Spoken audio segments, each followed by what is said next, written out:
I'll show you how to service your vehicle and keep it nice and reliable. So the items we're going to be looking at is the contacts and the condenser, the ignition timing, valve clearances and carburettor settings.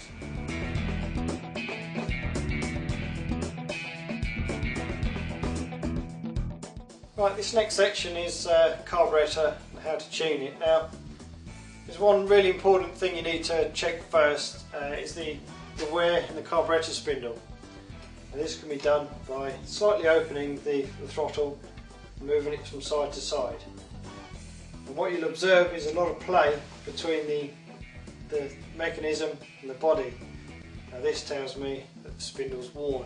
Now with a worn spindle, instead of pulling air through the carburettor, it's going to want to pull it in through the side there, which is going to weaken your mixture. There is very little or no point in trying to tune a worn carburettor. Right, along with the throttle spindle, there's a few things you need to check. Firstly, one of these is the choke mechanism. Now if your choke mechanism doesn't work correctly, it's not going to shut the choke off, you're going to have a too rich mixture.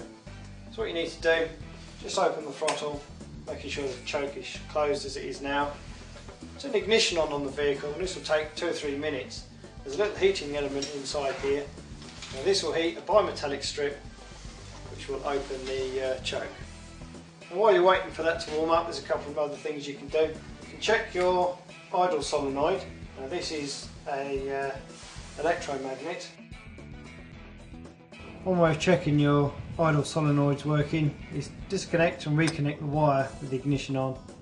You should hear quite a sharp clicking noise, and that indicates that the solenoid's working.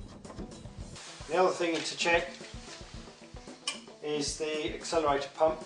Now you do that by opening the throttle and observing fuel being injected into the carburettor via the pump on the side.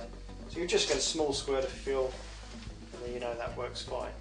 And by the time you've done these checks, your heater should have warmed up, and you can see now that the choke is actually in the open position, because as the engine would be running normally, the engine would be almost to running temperature now, and choke wouldn't be necessary.